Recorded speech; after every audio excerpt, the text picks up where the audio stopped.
समाधि साधक परम पूज्य गुणाचार्य गुरुदेव श्री विरासत महाराज के राजे की परम पूज्य प्रत्यक्ष श्री विशुद्ध सागर जी महाराज की अंतिम समय विश्व धर्म की उत्तम त्याग धर्म की परम पूज्य सुपंच आर्काश्री गुरुदेव श्री माता जी के आर्काश संघ की सुमदर्शन के दिनाकार सम्यक ज्ञान के मूलाधार और सम्यक चारित्र के श्रेष्ठ आचार्य श्री परम सत्य परम आराध्य पूज्य गुरुदेव से जो कुछ सीखा जो कुछ पाया वही आपको देने का प्रयास कर रही है।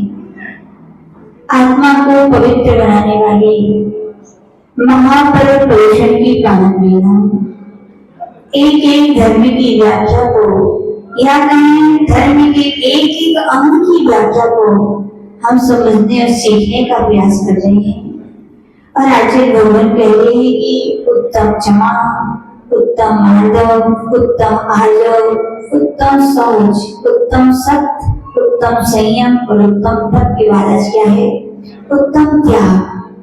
कल कहा था कि तप यानी कि इच्छा निरोधक तपा, इच्छाओं को निरोध करने का नाम तप था। आज आचार्य भगवान कह रहे हैं इच्छा को ही नहीं रोकना है बल्कि जो वस्तु है उसका ही त्याग कर देना है। ऐसा मुनि राजों के लिए कहा गया। कहा भी क्या है? 10 धर्मों की महिमा न्यारी सब में होंगे,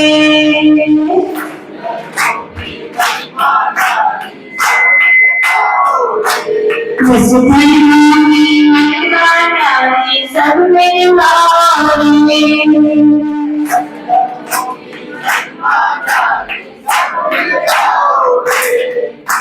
मुनिवर तो गाए और मुनिवर तो गाए, श्रावक भी गाए 10 धर्मों की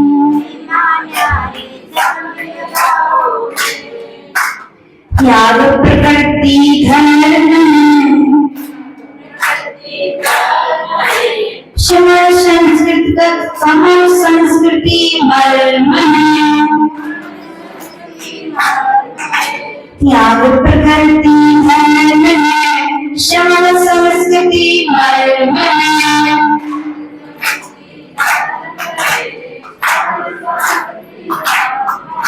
श्रावक साधु कर्म में, श्रावक साधु कर्म में,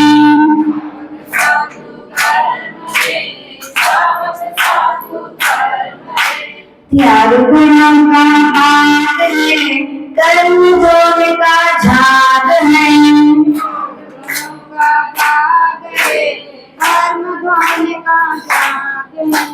मुक्ति पूरी चिराग है, मुक्ति पूरी चिराग है,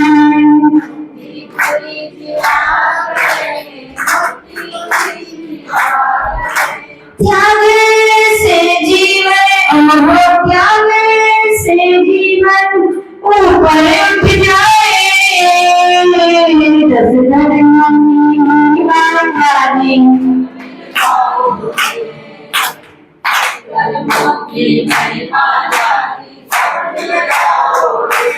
आचार्य भगवान कह रहे हैं कि त्याग प्रकृति का धर्म है। लोग सोचे कि ये त्याग किसी ने सिखाया है तो आचार्य भगवान बोलेंगे ये त्याग प्रकृति का धर्म है। चारों तरफ प्रकृति की ओर जब हम नजर करते हैं तो हर एक प्रकृति की हर एक चीज सिखाती है। तो क्या सिखाती है? त्याग सिखाती है। बादलों को देखें तो उन्होंने भी क्या किया? त्याग किया। वृक्षों को देखे तो उन्होंने भी क्या किया? त्याग किया। नदियों को देखे तो उन्होंने भी क्या किया? त्याग किया। फूलों को देखे तो उन्होंने भी क्या किया? अपना त्याग। यानी कि हर प्रकृति की एक एक तरफ जब नजर डालते हैं तो क्या सीखते हैं? हम त्याग सीखते हैं। और त्याग ना करें तो पूछो गाय से जाके, यदि ये गाय तुम दुग्ध का त्याग नहीं करोगी तो क्या होगा? तो वो कहेगी मुझे कष्ट होगा। क्या होगा? बादल यदि जल का त्याग ना करें तो उनके लिए कष्ट होगा। वृक्ष यदि फल का त्याग ना करे उन्हें कष्ट होगा।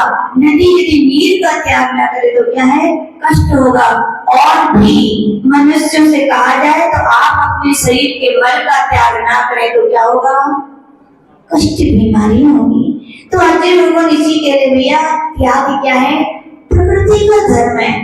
इसे कोई ऊपर से थोपने की आपको आवश्यकता नहीं है।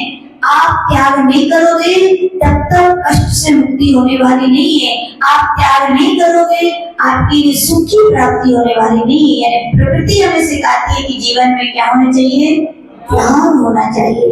और आगे कह रहे हैं श्रवण संस्कृति का मर्म है, क्या है श्रवण संस्कृति। हम जिस संस्कृति में विराजमान हैं, भगवान महावीर की जिस शासन में विराजमान है उस संस्कृति का नाम क्या है, श्रवण संस्कृति। क्या नाम है।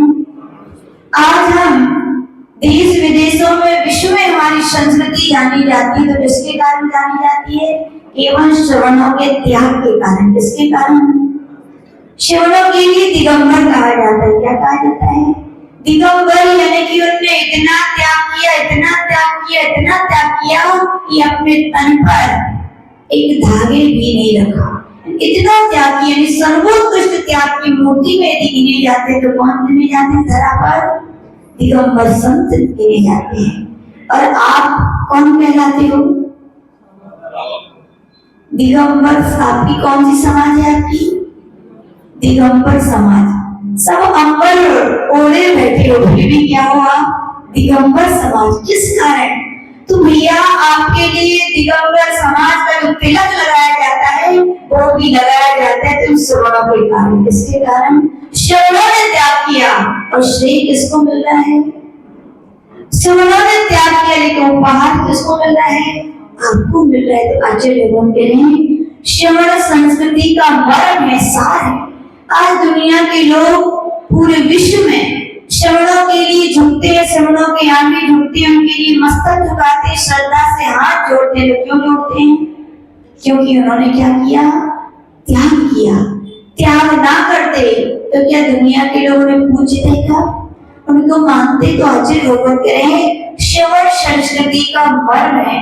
लेकिन पूज्य गुरुदेव बोलते थे श्रवण सब कुछ का त्याग करना, लेकिन त्याग कैसा होना चाहिए। तो एक बार की बात बताते हैं।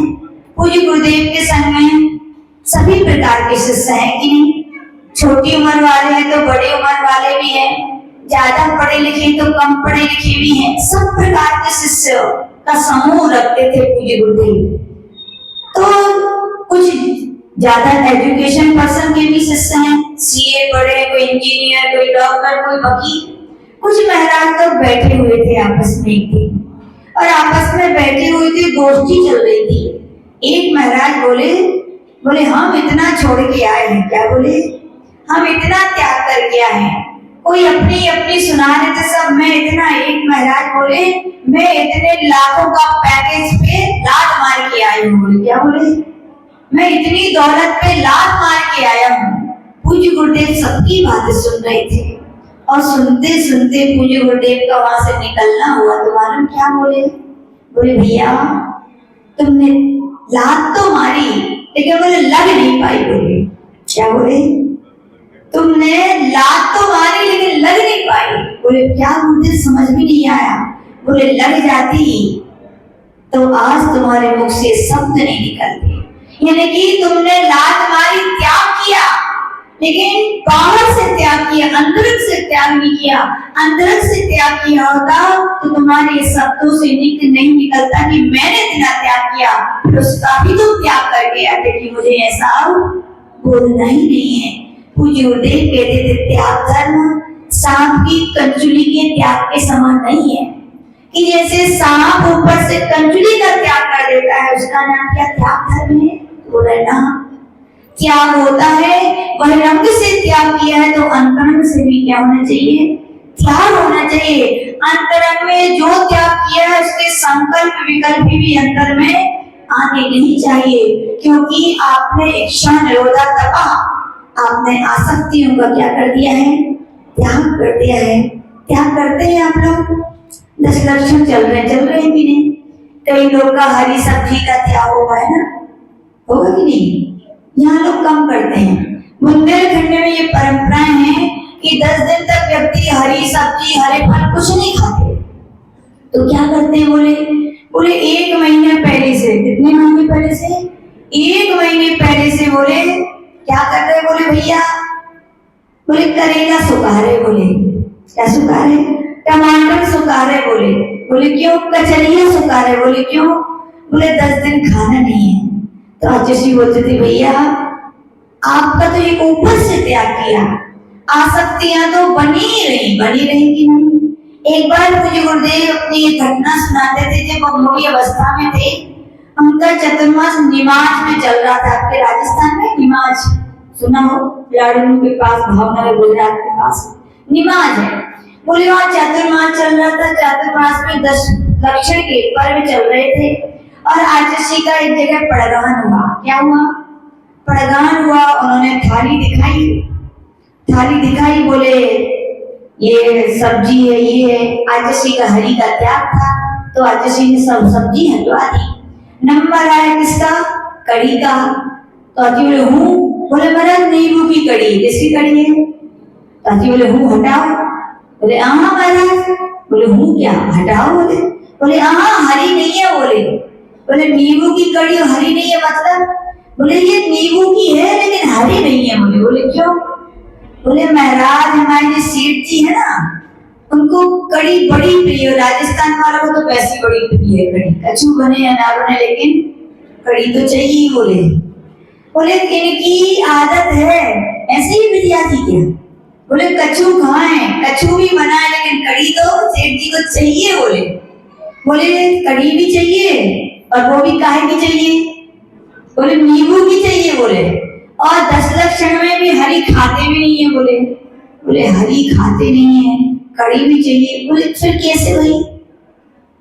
तो उन्होंने बताया महाराज हम लोग क्या करते हैं, एक थाली लेते हैं, उसमें सारे नींबू का रस निकाल देते हैं और थाली के बाद एक कपड़ा लेते हैं, कपड़ा में रस भर देते हैं, फिर धूप में जाके रख देते हैं, फिर वो सूख जाती है।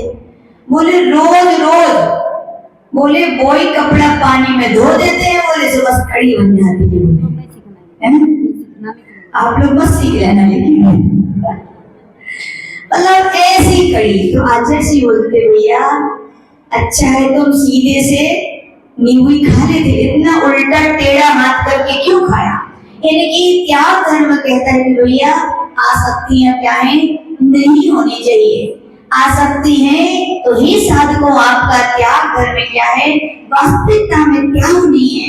और जो त्याग करते हैं उनके आगे दुनिया झुकती है कि नहीं झुकती? देखो हर संप्रदाय में गुरु है कि नहीं, चाहे हिंदू, चाहे मुस्लिम, चाहे ईसाई, चाहे सिख, सब में गुरु है सबके। लेकिन सब गुरुओं से जाके पूछो कि विश्व में यदि सबसे बड़े गुरु हैं तो कौन है, तो वे अपने खुद मुंह से कहेंगे यदि विश्व में सबसे श्रेष्ठ गुरु है तो ये दिगंबर गुरु है। क्यों है? क्योंकि उन्होंने सब कुछ त्याग कर दिया। क्या किया? सब झुकते उनके आगे, पर ना भी झुके, कई शरीर से भरे ना झुके, लेकिन उनकी अंतिम आत्मा यही कहती है सबसे बड़ा त्याग, सबसे उच्च, सबसे श्रेष्ठ त्याग तो किसका है? दिगंबर गुरुओं का। इनकी श्रवण संस्कृति जयवंत है तो किससे जयवंत है? दिगंबर मुनियों से जयवंत है। किससे जयवंत है? वे श्रवण, जो श्रद्धावान है, जो मननशील है और जो निर्वृत्ति यानी त्याग के पथ पर क्या है, बढ़ रहे। इसलिए यहाँ पर कह रहे हैं कि श्रवण संस्कृति का वर्म यानी सार है तो क्या है? त्याग धर्म है। फिर कह रहे हैं कि श्रावक साधु कर्म है। क्या है? श्रावक का भी क्या है? त्याग करना क्या है? कर्म है। बस इतना है। श्रावक और साधुओं का कर्म है यानी कर्तव्य है, लेकिन थोड़ा अंतर कहा गया। साधु में त्याग करते तो सर्वस्व का त्याग करते हैं। किसका त्याग करते हैं? और श्रावक करते हैं तो कुछ त्याग करते हैं। क्या करते हैं? कुछ त्याग करते हैं। साधु लोग त्याग करते हैं तो पूर्ण विरक्ति के साथ त्याग करते हैं। श्रावकों से कहा गया भैया विरक्ति ना हो तो कम से कम आसक्ति का तो त्याग कर दो। और आचार्य भगवान कह रहे हैं कि जो साधुओं का त्याग होता है वो पूजनीय होता है, हमें पूज्य बना देता है। लेकिन जो श्रावकों का त्याग होता है हमें पूजनीय तो नहीं लेकिन प्रशंसनीय बना देता है। क्या बना देता है? प्रशंसनीय। साधुओं के त्याग में विराग है, राग नहीं है, लेकिन श्रावकों के त्याग में क्या है? कुछ न कुछ मात्रा में राग है। और इसीलिए आचार्य भगवंतों ने कहा साधुओं का त्याग तो साक्षात मोक्ष का कारण है, लेकिन साधुओं का क्या है? परंपरा से है, साक्षात नहीं कहा। इसीलिए कहा गया कि साधु भी त्याग करते हैं। कौन त्याग करते हैं? श्रावक भी त्याग करते हैं। अब क्या त्याग करते हैं? तो आचार्य भगवान यहाँ पर कह रहे हैं कि त्याग गुणों का भाग है। क्या बोल रहे हैं यहाँ पर? त्याग गुणों का भाग है। जिसके जीवन में त्याग धर्म आता है उसके जीवन में आचार्य भगवान कह रहे हैं कि क्या गुण खिल जाते हैं, गुण के सुमन खिल जाते हैं। इसके लिए अपन यूं समझ सकते हैं, पूज्य विमल बाबा के द्वारा सुनाई गई ये कहानी है। किसके द्वारा? पूज्य गुरुदेव कहते थे कि विमल बाबा जब भी कहीं आते थे किसी गांव में, कुछ सुनाए या ना सुनाए, लेकिन ये जरूर सुनाते थे। क्यों? क्योंकि एक कहानी में इतनी सारी शिक्षाएं मिली हैं कि श्रावक कैसा त्याग करे, इसमें सब कुछ बताया गया है कि क्या त्याग करना चाहिए, कैसा त्याग करना चाहिए। तो ध्यान से सुनना ये कहानी को। किसकी है ये? मेरी नहीं है। किसकी है ये? विमल बाबा की, जिनके शब्द क्या होते थे? पत्थर की लकीर होते, सत्य होते। वो अपने निमित्त ज्ञान से जिसको जो बोलते थे वो क्या होता था? सत्य होता था। एक सेठ जी थे। कौन थे? अब मुगाड़ा के तो होंगे नहीं वे, मुगाड़े के थे। आप बता दो तो यही के थे, एक तो पड़ोस के गांव के ले आएंगे पत्तू। कहाँ के बुलवाए? मुगाड़े के पक्का। देखो ये कहानी है, कथानक। कोई अपने ऊपर घट करके नहीं बैठना भैया, हम पहले बोलते जा रहे हैं। ये कथानक है, ये समझाने का तरीका है। किसको बनाने सेठ जी आज के बताओ? बोलो, आप ही लोग से पूछते जा रहे हैं। जो खुश मना हो, किसको मनाए? कौन जी? धनपाल जी, कचौरी। चलो यही अच्छे सेठ जी, कोई बात। पुत्र भी बैठे हैं तो सभा जम भी जाएगी अच्छी। अरे बैठे रहो सेठ जी। सेठ जी तो धनपाल जी सेठ जी थे। अब आपके तो बहुत सारे पुत्र, लेकिन हमें एक ही हैं थे। अब एक ही समझो, जो साथ दे वही पुत्र हैं। तो पुत्र थे आपके सेठ जी के यहाँ, पुत्र की उत्पत्ति हुई। कितना आनंद आया धनपाल जी, क्या कहना है। ऐसे लगा दुनिया की 3 लोग की संपत्ति घर आ गई हो। इतना आनंद आया। और पुत्र की उत्पत्ति में आनंद है कि नहीं? फिर उसके पालन पोषण में तो कहनी क्या, माता पिता लाड प्यार दुलार सब कुछ बहा देते हैं पुत्र के लिए। लेकिन याद रखना है माता पिताओं, सब कुछ देना लेकिन संस्कार देना ना भूल जाना। सब कुछ दिया और अच्छे संस्कार नहीं दिए तो सारी आपकी धन संपत्ति ऐसो और आप इज्जत को वे क्या कर देंगे? धूमिल कर देंगे। धनपाल जी सेठ जी बहुत धार्मिक थे, अच्छे थे। वो बोलते थे मनोहर भैया से, मनोहर भैया जाओ स्कूल जाओ, थोड़ा सीख के आओ। मनोहर भैया क्या बोलते थे? पढ़ेंगे लिखेंगे बनेंगे खराब, खेलेंगे कूदेंगे बनेंगे। मुस्कुराओ मनोहर भैया, हम आपकी नहीं कर रहे, चिंता मत करो। कथानक है ये तो कि जो सेठ जी थे उनके पुत्र ऐसे थे।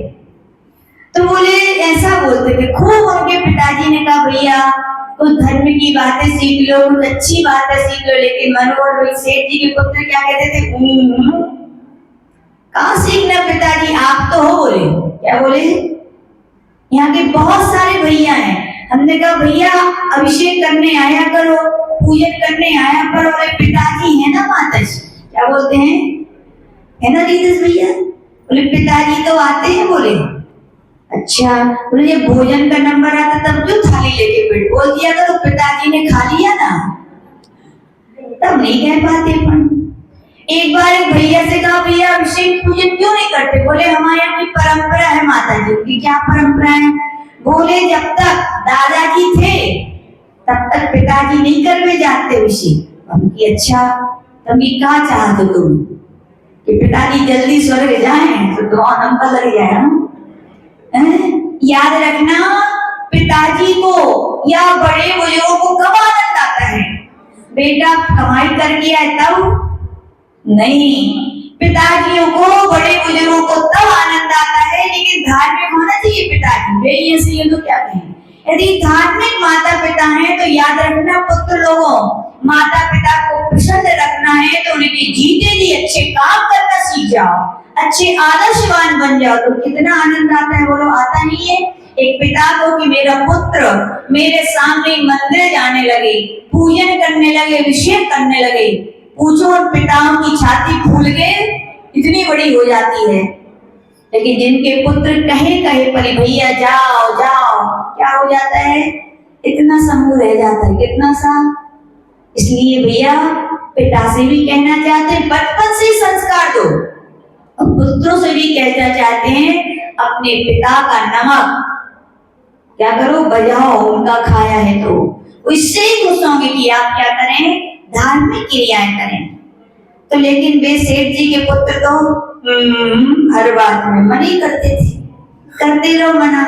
यूं कहा जाता है जो बड़ों के बोलने पर नहीं समझता, नहीं सीखता, उसे समय सिखाता है। कौन सिखाता है? सीखना तो पड़ता ही है, बोलो है कि नहीं? सीखना तो पड़ता ही है। खूब सेठ जी कहते थे कर लो भैया, लेकिन उन्होंने जिंदगी भर नहीं सुनी। सेठ जी के जाने का समय आ गया। कहाँ जाने का?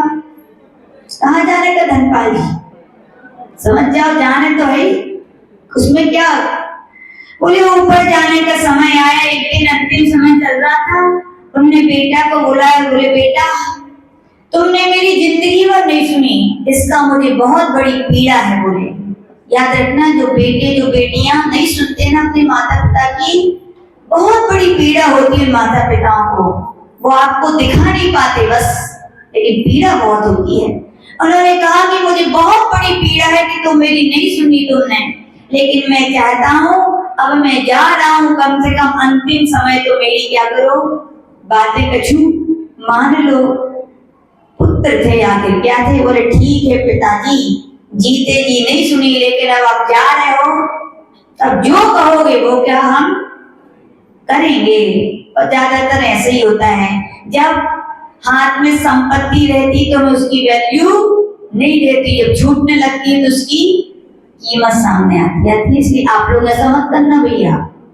तो धनपाल जी ने कहा कि बेटा 5 बातें याद रखना। कितनी बातें याद रखना? ध्यान रख लेना सब लोग। महावीर जी पहली बात धनपाल जी ने कही थी, क्या कही थी? हाथी बांधना। क्या कहा था? याद रखना, महावीर जी याद रखियो, क्या कहा उन्होंने?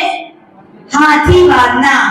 मनोहर भैया ने कहा जी पिताजी हम ऐसे ही करेंगे। बोले दूसरी पिताजी बात कहो, तो पिताजी ने कहा छांव में आना, छांव में जाना। क्या कहा कालूहल जी? क्या कहा? याद रख लेना, क्या कहा? छांव में आना, छांव में जाना।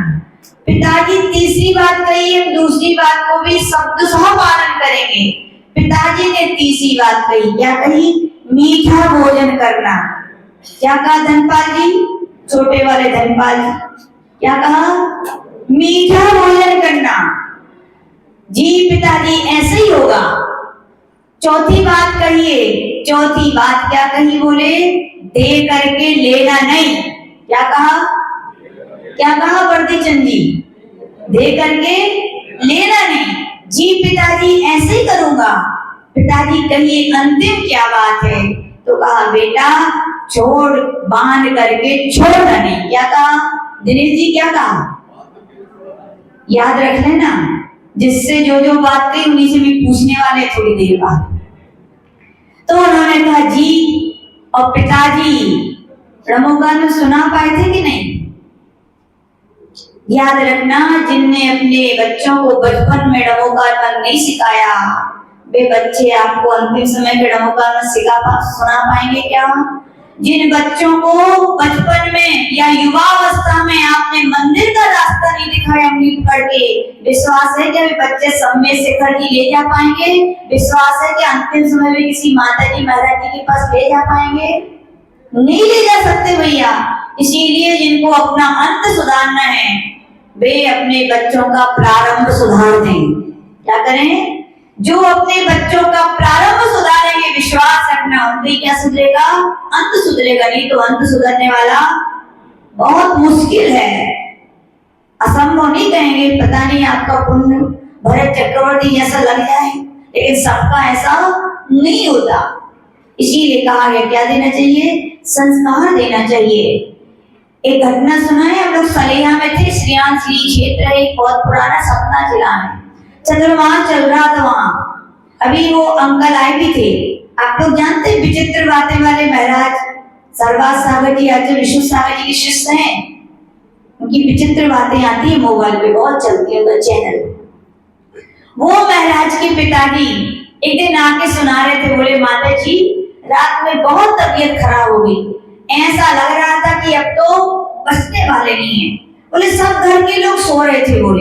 बोले हमने सोचा पता नहीं किसी को परेशान करें नहीं करें। बोले इतना हम सोच ही रहे थे।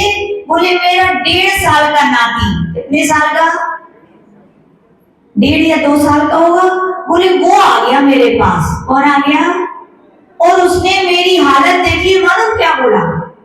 बोले दादा तबीयत ठीक नहीं है। बोले नमोकार में सुनाओ क्या है? क्या बोला? देखो यानी कि संस्कार आए कहां से? वो दादा रोज अपने बेटों को गोदी में बिठा के आलतू फालतू बात नहीं क्या सिखाते थे कि बेटा जब भी किसी के पास जाना है क्या सुनाना? नमोकार मन। तो नाती बोल रहा है दादा मैं नमोकार मन सुनाऊं। यानी कि जिसने सुनाया है उसको लोग सुना पाएंगे। इसलिए भैया दो, अपने चाहे लड़के बड़े हों चाहे छोटे हों, अभी संस्कार नहीं दोगे तो कब दोगे भैया? और जिनको दे रहे हैं वे बच्चे भी सीखें, अभी नहीं सीखोगे तो कब सीखोगे भैया आप लोग? तो पिताजी का अंतिम समय आया, लेकिन नमोकार में सुना पाए कि नहीं? सेठ जी के बच्चे नहीं सुना पाए, लेकिन सेठ जी पुण्यात्मा थे, अपनी उन्होंने खुद ही सुधार ली। चले गए, हो गए 13 दिन पूरे। कितने दिन हो गए? अब वही जिंदगी अपनी। लेकिन सेठ जी के बच्चे को याद आया। क्या याद आया? पिताजी की जिंदगी भर नहीं मानी, लेकिन अब तो पिताजी ने जो 5 बातें बताई थी उनको तो हम शब्द सह पालन करेंगे। कहो मनोहर जी, महावीर जी, क्या बात कही थी पहले? हाथी बांधना। अब मनोहर भैया सोच रहे हैं हाथी बांधना। उन्होंने कही, किससे कही? अनिरुद्ध भैया से कही। बोले पता लगाओ हाथी कितने मिला थे। बोले पता लगाओ हाथी कहाँ मिलता है। बोले तो हमने ढूंढ लिया, यहाँ मिलता है। बोले पूछो कितने का आता है? कितने का आता है हाथी? कितने? 40, 50, 10, 15 लाख का तो आते ही। कितने का था? 20 का। ठीक है। उनने कहा 20 लाख लगेंगे। बोले ठीक। अब चाहे 20 लगे चाहे 25 लगे, हमें तो पिताजी की आज्ञा का पालन करना ही है। बोले हाथी ले आए। क्या ले आए? हाथी को लाना सरल है और बांधना, ले तो आए वे हाथी और बांध दिया आपके घर पे बढ़िया। अब जितने को हाथी नहीं आओ उतने की तो रोज क्या चाहिए उसको? खुराक चाहिए। अब लेकिन पिताजी ने कही थी तो हम तो अब बात मानेंगे। मनोहर भैया हाथी लिया, बढ़िया हाथी को रोज खिलाने लगे। दूसरी बात किससे क्या कही थी कालू जी? छांव में आना। अब क्या, सामने थोड़ी दूर पे दुकान थी, जाने कितना है? बोले मुल्ला की दौड़। बस बोले जाना कहाँ है अपन को? घर से दुकान, दुकान से घर और मंदिर, इससे अलावा कोई काम ही नहीं है। तो मनोहर भैया ने, टेंट वाले कौन है यहाँ पे? टेंट वाला काम किसका है? कोई नहीं है टेंट। बोले उन्होंने पता लगवाया टेंट का काम किसके यहाँ होता है। उनको ऑर्डर दे दिया, सुनो भैया घर से मंदिर, मंदिर से दुकान, दुकान से घर तक चांदनी लगवा दी जाए। बोले क्या लगवा दी जाए? चांदनी लगवा दी गई। अब तो खुश, छांव में आएंगे, छांव में जाएंगे। कितने दिन चांदनी का, 10-15 दिन चलती थी, फिर बांधो बोले चांदनी, ऐसे दिन निकलने लगे। तीसरी बात याद है, किससे कही थी तीसरी बात? किससे कही थी? धनपाल जी क्या कहा था आपसे? मीठा भोजन करना, क्या कहा था? अब तो मनोहर भैया, भाभी आई परी की मम्मी के लिए हैं? उनसे मनोहर भैया ने कह दिया, सुनो पिताजी की आज्ञा का पालन मुझे भी करना है और तुम्हें भी करना है। बोले आज से घर में बनेगा तो क्या बनेगा? केवल मीठा, ना खट्टा, ना चटपटा, ना कसाटा, जो भी बनेगा क्या बनेगा? सब मीठे मीठा। बढ़िया खाने लगे मीठे ही। समय निकलने लगा। चौथी बात बड़ी चंद जी, दे करके लेना नहीं।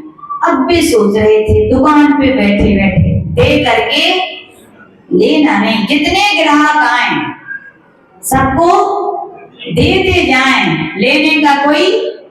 मुगाड़ा में सबसे ज्यादा दुकान चलती थी तो किसकी चलने लगी? क्योंकि लेकर देंगे लेकिन लेंगे कुछ नहीं। बोले चलो जल्दी जल्दी, पंपर चल रहा है। बोले मनोहर भैया क्या दे सामान लेके, लेने का कोई दे भी बोले हमें नीचे ही पिताजी ने कही है दे करके देना नहीं। दिन बीतने लगे और अंत में क्या हुआ? कौन थे अंत में? नरेश जी क्या कहा था? बांध करके छोड़ना नहीं।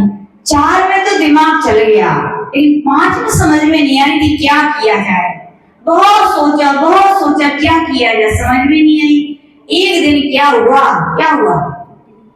बोले परी की मम्मी थी ना, उन्होंने पता नहीं एक दिन क्या उनके मन में आई, उन्होंने एक चोटी की है 2 चोटी कर ली। बोले कितनी कर ली? 2 चोटी। और वे कपड़ा सुखा रही थी तो बस उनको 2 चोटी दिखी और खम्मा दिखो। सुनने ली 2 चोटी पकड़ कर बांध दी। बोली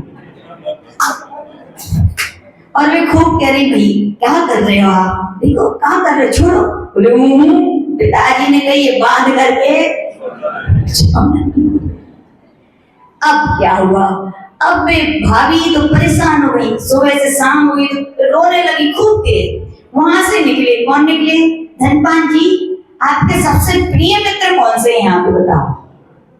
कौन है यहाँ सबसे अच्छे दोस्त? अरे एक को बता दो। एक बाबूलाल जी, चलो अच्छी समझ। एक दिन क्या हुआ, जैसे वो भाभी रो रही थी, पड़ोसी में रहते थे बाबूलाल जी, आवाज आती थी। बोले एक दिन कोई रो सकता है, 1 घंटा रो सकता है, हमेशा देखो चिल्लाने की आवाज। बोले जाके देखना चाहिए। तो बाबूलाल जी आए घर पे और क्या देखा? परी की मम्मी खड़ी थी नहीं, बंधी थी। तो पूछी क्यों बेटा तुम क्यों चिल्ला रही हो? बोले देखो चाचा जी, ये पता नहीं कहाँ हुआ है, कल शाम से बांधी दोनों चोटी, खूब कह रहे खोल दो लेकिन खोले नहीं रहे। तो उनसे पूछी क्यों भैया ऐसा क्यों किया? बोले क्या चाचा जी, पिताजी की जिंदगी भर पालन नहीं कर पाते, अंतिम समय में कह रहे थे 5 बातें और पिताजी ने कही थी बांध करके। तो बोले इसे हमें कच्चू समझ में नहीं आ तो बांध दो, अब ये करीब छोड़ो, कैसे छोड़े? बोले और समझे में नहीं आ रही। यहाँ मनोहर जी चाचा जी सुन रहे। बोले ये बताओ बाकी की कौन सी बातें कही थी? बोले बस यही कही थी। पहली बात क्या कही थी महावीर जी? हाथी बांधो।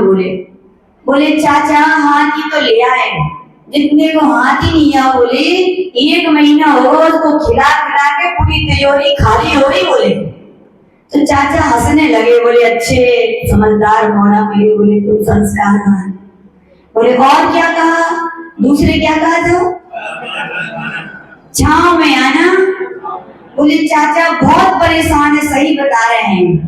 एक तो पत्नी भी परेशान और ऊपर से हाथी को इतना खर्चा और भोजन देके भी परेशान, और 300 नियम तो और ही निकला। छांव में आओ। बोले हर 15-10 दिन में चांदनी निकल जाती, फिर चांदनी खर्चा पे खर्चा बढ़ते ही जा रहा है। बोले और कौन सी चौथी बात कही थी? मीठा भोजन। बोले मीठा भोजन तो पकवान बनते सो खर्चा, और मीठा खा खा के बोले बीमार हो गए, तो दवाई को भी खर्चा बढ़ गया। बोले बोले और उन्होंने क्या कहा था, दे करके लेना नहीं। बोले तुमने क्या किया? बोले क्या करें, दुकान है अपनी, ग्राहक आते हैं तो मैं दे देता हूँ लेकिन लेता नहीं हूँ, सो आमदनी तो कछु दुकान में है ही नहीं है। बोले बोले अब क्या किया जाए? बोले पांचवी बात क्या कही थी? बोले पांचवी तो जय कही थी तुम सामने आपकी है, बोले श्रीमती जी खड़ी है। तो चाचा जी बोले बेटा तुमने पिताजी को जिंदगी भर भी नहीं समझ पाया और अंत में भी नहीं समझ पाया। बोले ठीक है चाचा आप तो समझ रहे हैं, आप समझा दो, नहीं तो हम करोड़पति रोडपति हो जाएंगे कुछ दिनों में। बोले बेटा उन्होंने पहली बात क्या कही थी? क्या कही थी? हाथी बांधना। हाथी बांधने का मतलब है हाथी बांधना नहीं है कि हाथी लाओ। हाथी बांधने का मतलब था, पिताजी ने कहा था जब भी नगर में साधु संत आए तो चौका लगाना। क्या लगाना? जैसे हाथी को लाना सरल है और बांधना कठिन है, वैसे साधु तो एक श्रीफल में आपकी श्रद्धा भक्ति में तो आ जाते हैं, लेकिन 4 महीने सेवा करना क्या है? कठिन है। इसीलिए कहा था बेटा जब नगर में गांव में साधु संत आए तो क्या करना? चौका लगाना और अहोभाग मानना। क्या मानना? अहोभाग है कि नहीं? याद रखना आहार देना भी हर किसी के नसीब में होता है क्या? आहार क्या हर व्यक्ति दे सकता है क्या? याद रखना जिन जीवों के नरक या त्रियंच आयु का बंध हो चुका है उनके कभी आहार देने के भाव नहीं होंगे, चौके लगाने के भाव नहीं होंगे। अब लगा लेना अपने अपने हृदय में थर्मामीटर कि 2 महीने होने को आए हैं, हमने एक गिलास दिया कि नहीं दिया? हमारे भाव हुए कि नहीं हुए? और नहीं हुए तो किसी से मत पूछना कि हमारा भविष्य क्या है। आपके परिणाम, आपकी परिणति, ये आपके भविष्य के परिणाम को बता रहे हैं कि आपके यदि आहार देने के, चौके लगाने के भाव नहीं होते हैं तो नियम से, हम नहीं कह रहे, पंडित जी बोलो सही बात है कि नहीं, त्रियंच और नरक आयु का जिनका बंद हो जाता है उनके भाव नहीं होते। इसीलिए कहा गया पुण्यात्मा जीव के ही भाव होते हैं, और वो ही चौका लगाता है जिसकी होनहार अच्छी है, जिसने मनुष्य या देव आयु का बंद कर लिया है, उनके ही भाव होते हैं, हर किसी के भाव। आचार्य भगवान ऐसा कह रहे हैं कि पुण्यात्मा जीव यानी शुभ परिणाम सो आयु के बंधक जीवों के हो सकते हैं। हर व्यक्ति चौका लगा सकता है क्या? कोई सोचे हम लगा देंगे चौका, नहीं। आगम के नियम धर्म ऐसे ही नहीं है बस रोटी बना के रख दी तो चौका लग गया। चौका उन्हीं घरों में लगता है जो लोग विरुद्ध कार्य नहीं करते, बहुहिंसक व्यापार जिनके यहाँ नहीं हुआ है, जिनके यहाँ दूसरों के हनन के प्राणघात जैसे केस नहीं हुए हैं, जिनके यहाँ पे लोग विरुद्ध कार्य यानी ब्यूटी पार्लर आदि नहीं है, जिनके यहाँ बहुहिंसक व्यापार यानी कि कीटनाशक दवाइयां बेचना, भट्टे लगाना आदि नहीं होते हैं, वे ही चौका लगा सकते हैं। हर कोई चौका लगा सकता है। और जो निर्माल्य का सेवन नहीं करते वो ही चौका लगा सकते हैं। हर कोई चौका लगा सकता है। जिनके यहाँ पर विजातीय विधवा विवाह नहीं हुए हैं, और सुन लीजिए, वो चौका नहीं लगा सकते। पुण्यात्मा की पापात्मा बोलो, बोलो पापात्मा है ना, तो याद रखना हाथी लाना तो क्या है सरल, लेकिन बांधना कठिन। इसलिए भैया आपसे कहा गया हाथी लाओ भी, हाथी नहीं लाओगे तो बांधना कैसे सीखोगे भैया? और बांधना भी और अच्छे से बांधना, उन्हें दान भी देना। क्या देना चाहिए? दान देना चाहिए कि नहीं? कैसे देना चाहिए? बड़ी श्रद्धा भक्ति से। कैसे देना चाहिए? अनन्य श्रद्धा भक्ति से। परिणाम होनी चाहिए कि मैं जो दान दे रहा हूं उससे उनकी साधना हो। और याद रखना जो दान होता है ना वो न्याय का पैसा होना चाहिए। क्या होना चाहिए?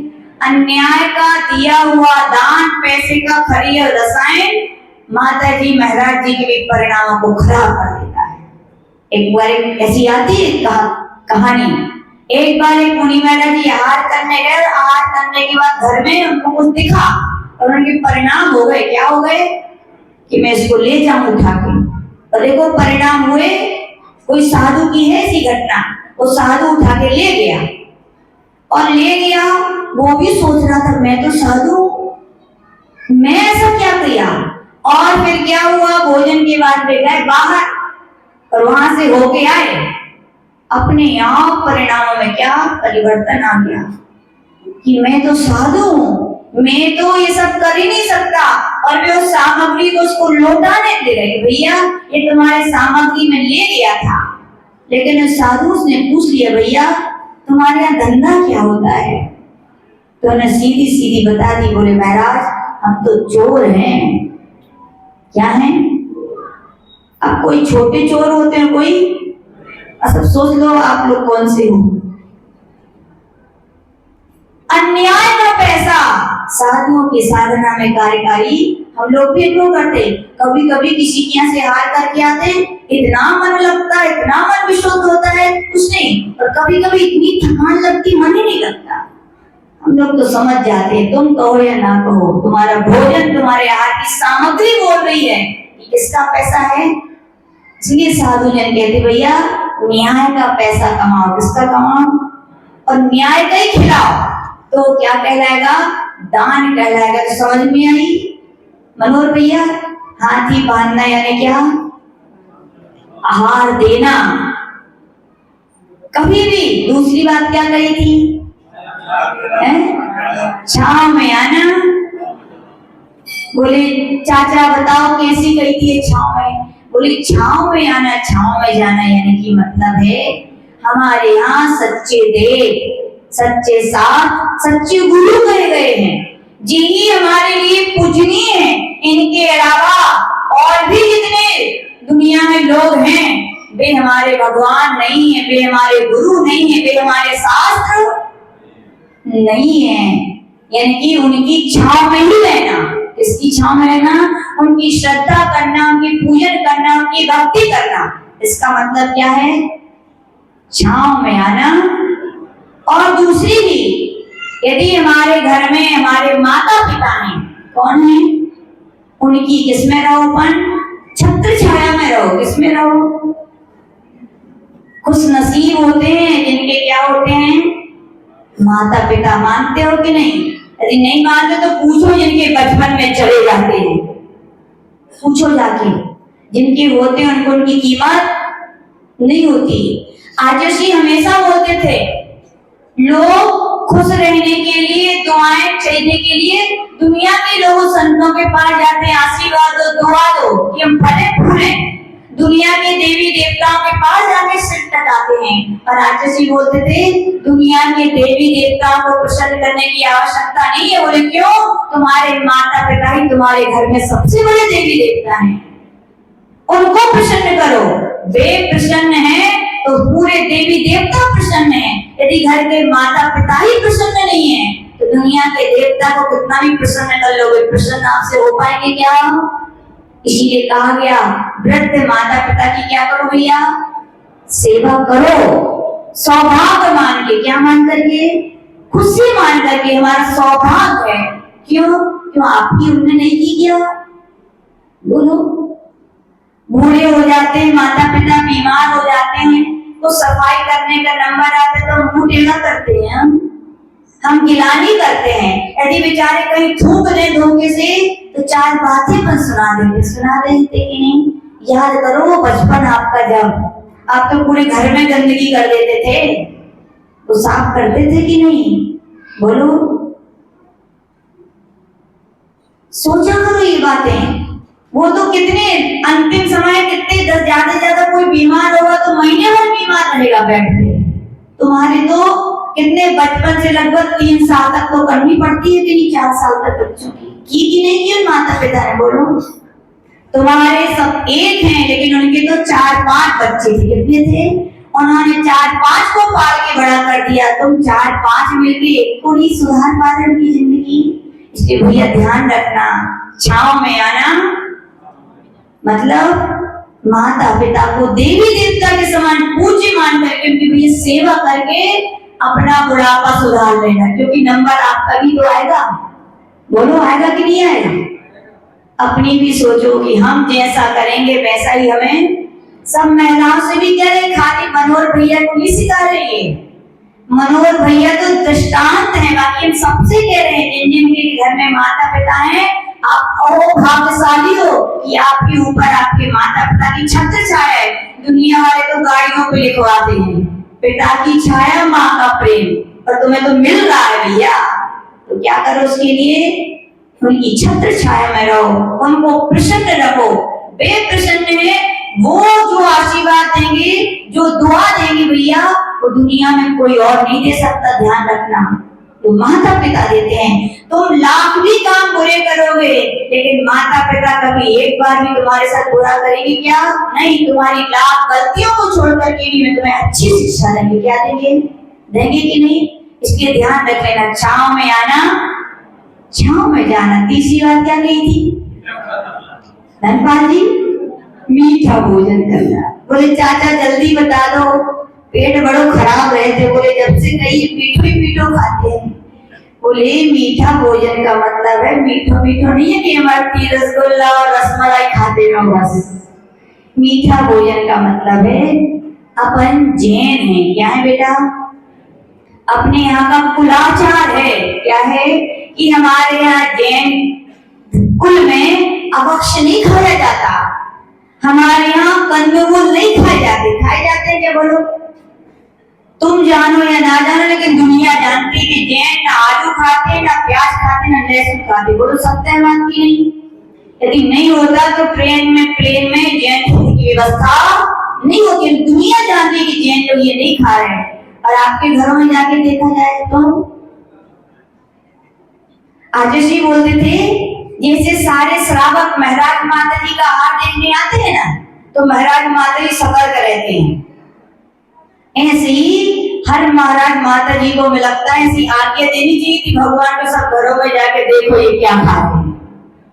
वास्तविकता में देखो भैया, और कोई देखे या ना देखे, लेकिन कर्म में तो बोलो देख ही रहे हैं सबकी नहीं।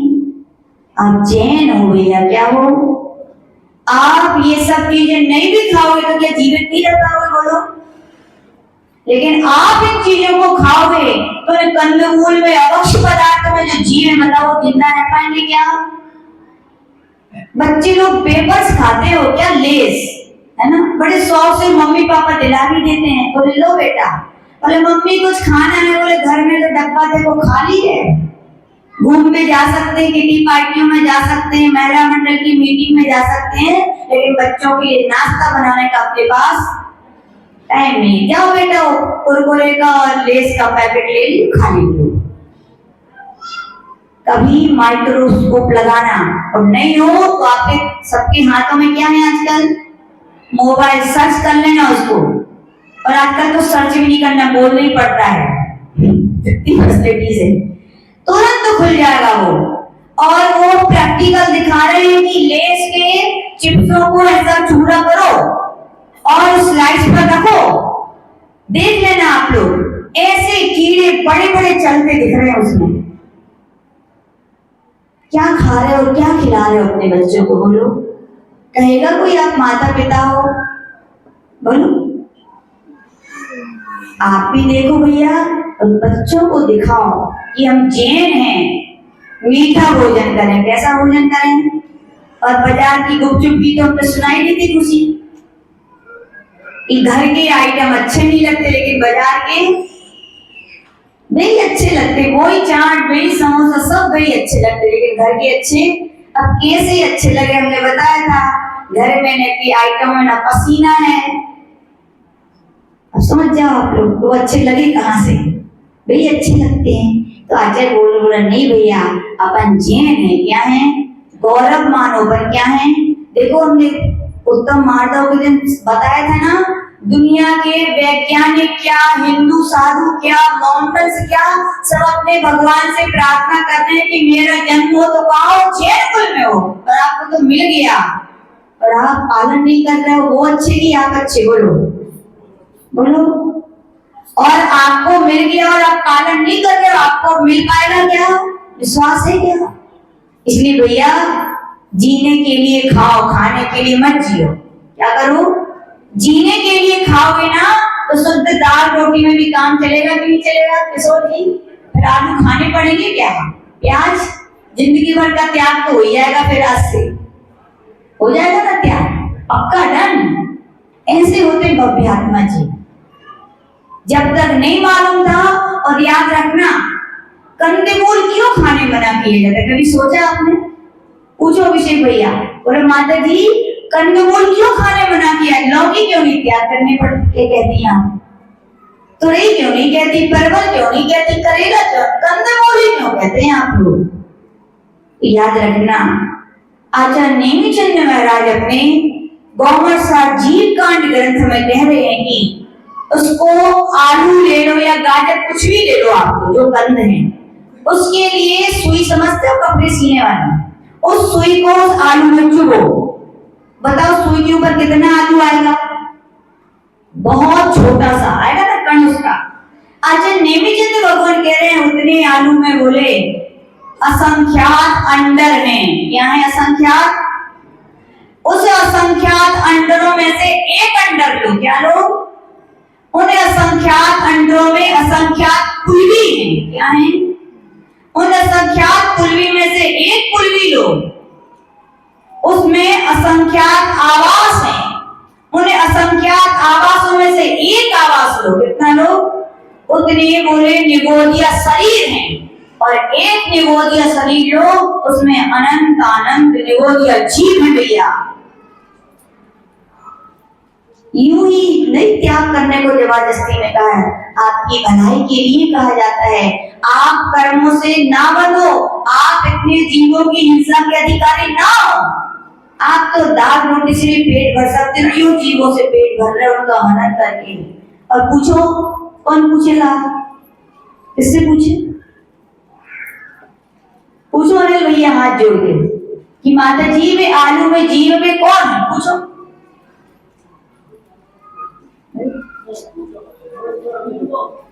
तो यहाँ पर कह रहे हैं कि यदि पूछा जाए कि कौन से जीव हैं, तो हम नहीं कह रहे ये सब बातें आगम में लिखी नहीं तो कहो माता जी कुछ भी नहीं, एक शब्द भी ये, क्योंकि हमारी गद्दी नहीं। किसकी गद्दी है? ये जिनेंद्र भगवान की गद्दी है।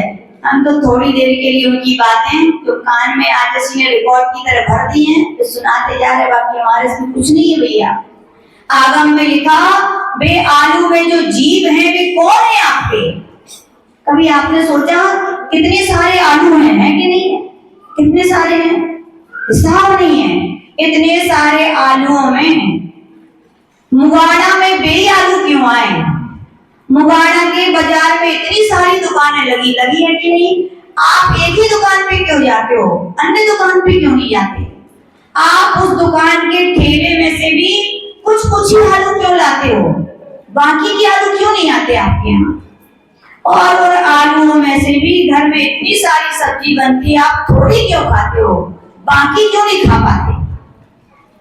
क्योंकि भैया वे ही आलू आपके घर में आते हैं। अवरी ज्ञानी मुनि महाराज काश आज होते, अपन पुण्यहीन है अपन लोग, क्या हैं? यदि काश अवरी ज्ञानी मुनि महाराज होते और वे बता देते तो अपन जल्दी मान जाते हैं ना, लेकिन आज नहीं मान रहे हो। लेकिन याद रखो जो बोला जा रहा है वो मुनि महाराज की बातें बोली जा रही, भगवान की बातें। वे यही कहते भैया वे जो आलू में जीव हैं वे कोई और नहीं है, वे आपके ही सगे संबंधी हैं जिनके वियोग हो जाने पर आप रोए थे, है कि नहीं? बोलो, ये बिल्कुल निमित्त नैमित्तिक संबंध है, कोई यूं ही किसी से नहीं मिलता। लेकिन कितनी बार बता चुके ना, सबका कुछ ना कुछ भूल भाव का क्या रहता है, निमित्त नैमित्तिक संबंध। जो गाय भैंस भी आपके घर में बाबूलाल जी, ये कोई और नहीं है, पता नहीं कौन भाव के कौन आपके अपने, तभी तो आपके घर में के पड़ोसी के नहीं चले जाते। सब सिद्धांत है भैया, इसीलिए कह रहे हैं क्यों अपने अपनों को कच्चे कच्चे करके आप लोग, आपका जीवन नहीं चल सकता क्या बिना आलू कंदमूल के? बोलो, बोले माता जी बाहर जाना पड़ता है। कहाँ जाना पड़ता है? तो क्या बाहर क्या बिना आलू प्याज का आइटम नहीं मिलता क्या? और एक टाइम आप ना भी खाओ तो क्या जीवित नहीं रह पाओगे क्या बोलो? नहीं भैया, यदि सच्चे दयालु सच्चे जैनी हो तो आचार्य भगवान कह रहे हैं कि मीठा भोजन करो। मीठा भोजन यानी क्या? अवश्य मत खाओ ना खिलाओ ना कंदमूल खाओ। तो समझ में आ रही है मीठा भोजन यानी कैसा? मगर भैया बढ़िया वो नहीं खाना रसगुल्ला, शुद्ध भोजन खाना है। कैसा खाना है? घर घर देखो चक्कियां है कि नहीं है, घर घर मिक्सर है कि नहीं? रोज चाहो तो जितनी मर्यादा आटे की है, जितने दिन की आराम से उतने दिन का आप पीस के खा सकते हो, उतने ही मसाला आप खा सकते हो। सब लोग बोलते हैं राजस्थान भोग भूमि कहलाती है। क्या कहलाती है? बुंदेलखंड कर्म भूमि और राजस्थान काहे? उन जैसे दो पांव, दो हाथ, दो आंख, दो आंख के अलावा कछु एक्स्ट्रा आपके पास है कि उनके पास एक्स्ट्रा कछु है? क्या बात है? कुछ अलग अलग है क्या शरीर वगैरह आत्मा? तो भैया ये छोड़ दो ये परंपरा की हम भोग भूमियां हैं। भोग भूमि से कभी मोक्ष नहीं होगा, कर्म भूमि में आना ही पड़ेगा और कर्म भूमि में स्वयं ही आना पड़ेगा। अपन भी राजस्थान भोग भूमि क्या बने? हम तो कहते हैं कर्म भूमि। घर घर बिरयानी, शुद्ध भोजन बने, शुद्ध मसाले, शुद्ध आटा। फिर याद रखना चौके लगाने नहीं पड़ेंगे, घर घर चौके मिलेंगे। फिर कमेटी वालों को जाके कहना नहीं पड़ेगा चौका लगा दो, क्यों? हर घर में। फिर देखो वो आनंद क्या आएगा। तो भैया सबकिया सब कुछ तो मीठा भोजन करना क्या करो? प्रारंभ करो। फिर क्या कहा था? चौथी बात भट्टी चंद जी दे करके बोले चाचा जब से जो नियम पालन करो है, खर्चा तो हो ही रहो, तो आमदनी बंद हो गई। बोले क्या किया? बोले जितने ग्राहक आते हैं, बोले पहले तो 2-4 ही आते, अब तो लाइन लगी है। बोले इतने ग्राहक आ रहे, बोले अब क्या करें क्या? तो बेटा बोले दे करके लेने का मतलब ये नहीं है कि दुकान पे बैठ जाओ और पैसा ना दो। इसका मतलब ये है, क्या है? जो दान की राशि हमने बोल दी है मंदिर के लिए, फिर कुछ भी हो जाए क्या करना चाहिए? तुरंत चुकाना चाहिए। कैसे चुकाना चाहिए? कभी मंदिर के यानी कि एक दाना भी नहीं खाना चाहिए, यानी निर्माल्य का सेवन नहीं करना चाहिए। समझ में आया? दे करके लेना यानी नहीं। जो दे चुके हो, जो बोली बोल चुके हो। कई लोग होते हैं ना, ले ली 1 लाख की बोली, घर में पैसे हैं कि नहीं है? बोले हैं, दो ना। बोले अभी नहीं, बैंक में डाल दे रहे, बोले ब्याज आ जाए फिर देंगे। क्या किया? याद रखना पूज्य गुरुदेव कहते थे जो नगद देता है वो नरक नहीं जाता, और जो उधार लेता है उसका कभी उद्धार नहीं होता। अब आप जानो आपको क्या करना है। ब्याज ही देना चाहिए। हमने उदाहरण बताया था एक जन का, उनके यहाँ उनने बोली ले ली, किसी कारणवश वो नहीं दे पाए, उनकी परिस्थिति अच्छी नहीं रही। जब उन्होंने लौटाया तो दुगना लौटाया। कितना लौटाया? और एक जन की और बात बता रहे, एक आचार्य जी के भक्त सलेहा में थे, उनकी भी आचार्य जी सुनाते थे। बोले क्या वो दादाजी थे, बोले उनसे कोई कहे दादा जैसे प्रोग्राम होते मंदिरों में चंदा दे दो, क्या मांगते हैं? सामूहिक भोजन कमेटी का होना चाहिए कि समाज का? बोलो समाज की होता होगा, और नहीं होता है तो शुरू कर दो भैया। क्योंकि लोग अपनी खून कमाई के जो पैसा डाल के जाते हैं, आपके खाने के लिए नहीं डाल जाते, वो मंदिर की सेवा के लिए डाल के जाते। यदि आप कमेटी के पैसे, मंदिर के पैसे से भोजन कराओगे तो आप दोषी बनोगे, निर्माण खिला रहे हो। क्या खिला रहे हो? और समाज वालों से भी कहना ऐसा यदि भोजन मिले तो भूखे रह जाना, एक चावल भी नहीं खाना, वो अच्छा है। ये निर्माण सेवन से तो आचार्य भगवान कह रहे हैं जो एक दाना की निर्माण सेवन करता है 60,000 वर्षों तक उसे विष्ठा में कीड़ा बनना पड़ता है। तो याद रखना कैसे? तो उनकी दादा की बात बता रहे थे। उन दादा से कहो, लड़के लोग कहते थे दद्दा के दद्दा प्रोग्राम होने कछु दान दे दो। तो वे बड़े पुराने लोग पहले क्या ठाट बाट से रहते थे, मोटा पहनते थे और मोटे रहते थे। बढ़िया, उनके कितने सारे कोर्ट के जेम और फंड सब में हाथ डाले, जितने पैसे थे उन्हें दे दिए। पर आप होते तो कौन बैठे, नाम समझ में नहीं आते हैं। अलगलाल जी, आपसे कहा जाए दान को पैसा दे दो तो क्या करोगे? आपकी नहीं कह रहे, आप जैसे यदि लोग दूसरे होंगे तो वे जेब में हाथ तो डालेंगे, लेकिन हाथ तो जल्दी जाएगा, लेकिन निकलने में देरी लग जाएगी। तो हम पूछते भाई इतनी देरी क्या लग गई? तो बोले वो छांट रहे थे सबसे छोटा नोट कौन सा है। ऐसा नहीं करना चाहिए। वो दादाजी ने तो जितने थे पैसे सब दे दिए। लड़के लोग बोले दत्ता ये पैसे तो कम है। बोले बेटा इतना ही है हमें तो। क्या बोले? बोले एक काम करो दत्ता लिखवा दो, बाद में दे दो। बोले बेटा ये पाप के भार में मुझे मत दबाओ। बोले घर जाके दे दूंगा, पता नहीं मृत्यु का क्या भरोसा, घर पहुंच पाए नहीं पहुंच पाए, और लिखवा दिए जो कर्जा हम कब चुका पाएंगे। उनसे कहना रहे हैं कि ये गोलियां ले लेते और इतने में देंगे, पता है क्या मृत्यु का।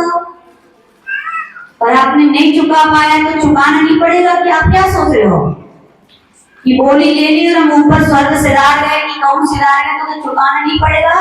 भैया मत भूलो आपको चुकाना पड़ेगा। पूछो गाय से, पूछो बैल से, पूछो घोड़े से, सब मेहनत तुम करते हो कमाई, जिसका घोड़ा है जिसका बैल है वो में तुम्हें कितना मिलता है? क्या कर रहे हो बैल बताओ? चुका रहे हैं। क्या कर रहे हैं? तो याद रखना बोली सही मायने यही है, उतने ही लाभ बोली लो, सबसे बढ़िया तरीका जितने आपकी है। ईडर क्या नाम? इटावा। इटावा में आज भिंड के पास है एक चन्नी चाचा रहते थे। क्या नाम था? कितनी उनकी अच्छी एक बात बताएं, अच्छे बड़े आदमी थे, वो बड़ी बड़ी गोलियां लेते थे, लेकिन उनकी खास बात थी वे सुबह सोच के आते थे कि आज मैं मंदिर जा रहा हूँ, मुझे 1 लाख की गोली लेनी है, तो 1 लाख की जेब में रख के लाते थे। क्या लाते थे? और जैसी गोली बोलती थी तुरंत जाके कैश देते थे, बोले ये लीजिए। क्या बोलते थे? कभी कभी यदि गोली बढ़ जाए तो भी आप लोग आश्चर्य करोगे, वे सेकंड नंबर पे गोली लेके दान को बोले मैं मन से सोच के आए मुझे आज दान करना है, तो मैं दान की राशि को घर नहीं ले जाऊंगा। बोले देखो दुनिया में ऐसे भी विचार वाले लोग हैं, इसलिए भैया गोली लो, लेकिन उतनी लो जितनी आपकी हैसियत है। और कब दान करो? तुरंत दान करो, क्योंकि मृत्यु का भरोसा नहीं है। मत बैल घोड़ा बनने की तैयारी करो। और दान कैसे देना चाहिए? छिपके की छिपा के, छिपा के की छपा के। कोई बोली ले ले और यदि वो माइक वाला नहीं बोल पाओ फिर तो देखो कुर्ता ही खींचा दे, बोलो बोलो बोलो। भैया याद रखना, पूज्य गुरुदेव कहते थे जो छपा करके देगा उसका छिप जाएगा, और जो छिपा करके देगा उसका अगले भाव में छप जाएगा। बिल्कुल सत्य है ये बातें। क्या है ये? बिल्कुल सत्य है। तो समझ में आ रहा है क्या बोले यहाँ पर? दे करके कभी भी लेट पैसे जमा करना, यानी उतने दिनों तक आप निर्माल खा रहे हो। क्या खा रहे हो? 1 लाख की गोली ली और आपने जितने दिन जमा नहीं किया, ब्याज सहित जमा करो तो तुम्हारा घुल जाएगा। यदि नहीं कर रहे हो तो आपने क्या खाया? मंदिर का पैसा खाया। क्या खाया? मंदिर का एक चावल भी कभी नहीं खाना चाहिए। तो समझ में आया क्या आया? दे करके लेने का नहीं। अगला क्या था? ऐसी करो तो आपने विजय भाभी के साथ बोले बांध करके छोड़ने का मतलब है। बोले बेटा छोड़ो पहले बहुरानी को, बोले फिर हम समझा रहे हैं, तब जाके उनने छोटी में 2 चुटैया उनकी। बोले बांध करके छोड़ने का मतलब है हमारा मनुष्य पर्याय हमारी कौन सी है? और मनुष्य पर्याय का श्रृंगार सौंदर्य है तो नियम धर्म है। क्या है? जीवन में नियम धर्म तो लेने चाहिए कि नहीं? लेकिन लेकर के फिर कभी तोड़ना, प्राण जाए पर फुरना जाए। कभी जो नियम जो बांध लिए हैं, प्राण चले जाए लेकिन नियमों को छोड़ना बोलो सही है कि नहीं? एक बार की बात बताएं, एक बार किसी गांव में एक मेट रानी जा रही थी, बोले जैनों की मोहल्ला से। कहां से जा रही थी? तो गंगा जल लिए थी, हाथ में छिड़कत जा रही थी। क्या कर रही थी? छिड़कती जा रही थी। जैनों ने देखा, बोले देखो तो कैसा समय आ गया, पहले जैन निकलते थे तो और अपनी जमीन शुद्ध करते थे, अब तो ये जैनों के मोहल्ले से निकल रही है बोले और जमीन शुद्ध कर रही है, उनसे रही नहीं गई। क्या पहुंच गई? बोले क्यों, ये क्या कर रही है? बोले कछु नहीं, गंगा जल लिए बोले शुद्धि कर रहा है। बोले क्यों? बोले हमने सुना है जैन लोग बहुत नियम लेते हैं। बोले तो बोले हमने एक महाराज के मुंह से सुनी थी, बोले कि जो नियम तोड़ते वे महाभंगी होते। बोले हम तो भंगी ही है, तो महाभंगी बोले कैसे जा रहे थे शुद्ध कर रहे थे। बोले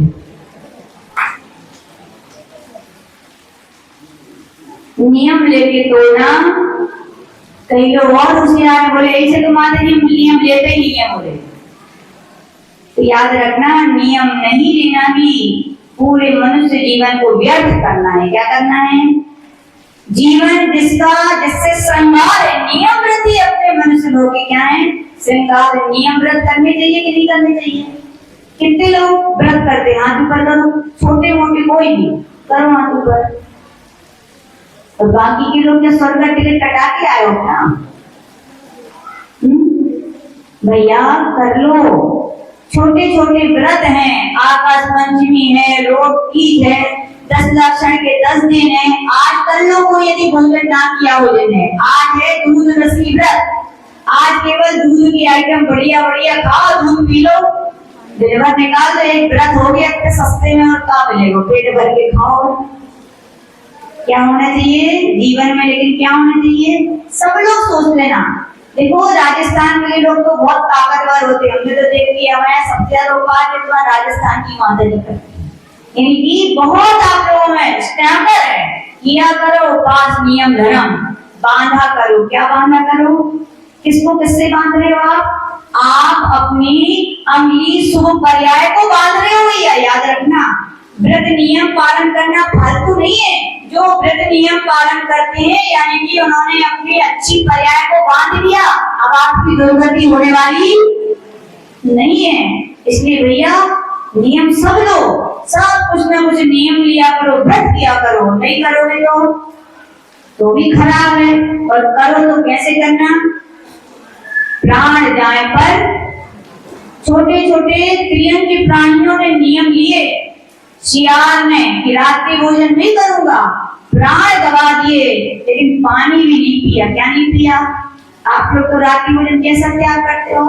बोले माता जी रात्रि भोजन त्याग है। बोले हाँ, फिर क्या करते हो? बोले कुछ नहीं। बोले शाम को जब जाते हैं श्रीमती जी बढ़िया साबूदाने की खिचड़ी, मिष्ठान, काजू किशमिश और बस 2 केला और 1 गिलास दूध, उनकी बस।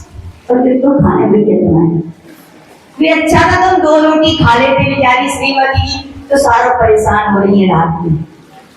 अपने यहाँ पर त्याग में आसक्ति का त्याग क्या है? किया भी तो क्या कर, कई लोग तो खा पी के भी शाम को भी खा जाएंगे और फिर चाहिए। क्या चाहिए? लगता है पशु पर्याय से आए हो या तो पशु पर्याय में जाना है, कितनी भी चैन नहीं है बताओ। तो आचार्य भगवान यही कह रहे भैया, मनुष्य हो मनुष्य ही बने रहो, और मनुष्य हो नियम धर्म पालन करो तो नियम से देव बनोगे। क्या बनोगे? नियम बांधना यानी 100 आयु का बंध करना है। समझ में आ गई? 5 बातें। अब मनोहर भैया आप में तो सीधे पांव पलिए बाबू चाचा अच्छो हो, आप आ गए, नहीं तो हम तो रोड़ी पे मिलते कुछ दिनों के बाद।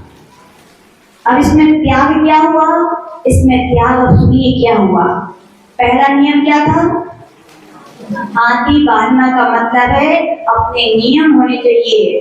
नियम क्या? अपना कर्तव्य होना चाहिए कि जब भी साधु आएंगे कोई कहे या न कहे, हम चौका आहार जरूर देंगे। यानी ये नियम होने चाहिए। क्या होने चाहिए? ये नियम। दूसरा क्या कहा था? छाव में आना। ये हमारे नियम होने चाहिए कि हम सच्चे देव साधुओं के अलावा किसी पर श्रद्धा नहीं करेंगे। यानी मिथ्यात्व का त्याग हो गया। किसका त्याग हो गया? आपके। और अपनी माता पिता की सेवा करेंगे। और तीसरा नियम मीठा खाने का, अगर त्याग क्या है? अभक्ष का हमारा त्याग है, कंदमूल का हमारा त्याग है। अगला छोड़ करके लेना नहीं का मतलब है हम मरना पसंद करेंगे लेकिन मंदिर का कभी एक दाना भी निर्माल्य का नहीं लेंगे, बोलियां लेंगे तुरंत चुकाएंगे, और यदि ना चुका पाए तो ब्याज देंगे, नहीं तो एक समय बांध देना चाहिए। ये तो पीछे की बात है कि हम इतने दिनों में देंगे, वास्तविकता में मृत्यु का कोई भरोसा नहीं है भैया, तुरंत दीजिए दान। और अगला क्या कहा था?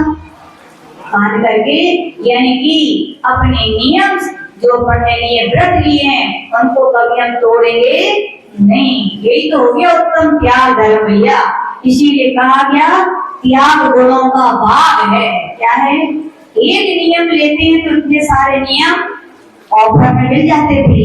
फिर कह रहे हैं कर्म ढोने का झाग है, त्याग करोगे दान करोगे तो आज समझ मत महाराज कह रहे हैं गृहस्थी के पापों को धोने का कोई सरल तरीका है, तो क्या है? वो दान है। क्या है? इसीलिए दान कीजिए। कौन कौन से दान होते हैं? आहार दान, औसत दान। अब समझदार हो, दान क्या करने जीवन को देते रहना चाहिए। दान से सरल तरीका और पाप को धोने का कोई नहीं है। और क्या कह रहे हैं? मुक्ति पुरी का चिराग है। कहीं अंधेरा हो तो एक चिराग भी क्या होता है? काफी होता है। हम बड़ी बड़ी साधना ना कर सकें लेकिन त्याग थोड़ा सा दान भी करेंगे तो आचार्य विमल सागर जी बोलते थे पाव भर आटे में मोक्ष मिलता है। क्या मिलता है? मिलता है कि नहीं? तो जरूर दान कीजिए। और अगला कह रहे हैं त्याग से जीवन उठता है। कैसा होता है? देख लो प्रैक्टिकल। घर का माँ बाप का थोड़ा त्याग किया तो आपने कहा माता जी उच्चासन ग्रहण कीजिए, ऊपर बिठा दिया कि नहीं? जो जितना त्याग करता है वो क्या उतना ऊपर उठता जाता है। तो ये त्याग धर्म कहता है। और त्याग धर्म के दिन अपन ये नियम ले लें, खाली प्रवचन सुन के नहीं जाना है धड़ा के, ये नियम ले ले कुछ कुछ लोग। तो पहला नियम क्या है? पहला नियम कि हम जब भी होंगे आहार देंगे, चौकी लगाएंगे। हाथ ऊपर करो सब लोग, कौन कौन चौकी लगाएंगे? कहने नहीं, स्वयं जब साधु आएंगे तो हम कहने जाएंगे हम चौकी। कमेटी वाले नहीं आएंगे आपके पास, क्या आप खुद जाना कि हम चौका करो। हाथ ऊपर कितने लोग तैयार? देखो भैया समाज के हिस्सा हो, खाली नाम के लिए नहीं। करो हाथ ऊपर, करो करो चीमा। अच्छा कच्चा नियम ऐसे हाथ, पक्का नियम ऊपर पूरा सीधा हाथ। करो सीधा हाथ भैया, बना लो वीडियो, सबके चेहरे आने चाहिए। किशोरी जी को तो हाथ नहीं, काला जी बना लो सबकी। और ये भैया बैठे सफेद धोती पहने, सब महिलाएं ऐसे ही हो क्या? हाथ ऊपर करो ईमानदारी से। देखो आपके लिए अच्छी पर्याय का संकेत दिलवा रहे हैं। चलो नीचे कर लो। दूसरा नियम क्या था? मीठा छांव में आना। नियम ले लो, सच्चे देव साधुओं के अलावा हम किसी को भी सच्चे भगवान, सच्चे गुरु, सच्चे नहीं मानेंगे। क्योंकि याद रखना जो अन्न के लिए सिर झुकाते हैं उन्हें 40 लाख परिस्थिति सेवन का पाप लगता है। कर लो कि मिथ्यात्व का सेवन नहीं करेंगे। करो हाथ। तीसरा नियम क्या था? मीठा भोजन। कितने लोग हैं जो आजीवन नियम ले सकते हैं कि हम कंदमूल नहीं खाएंगे? करो हाथ ऊपर। किशोरी जी करो हाथ ऊपर।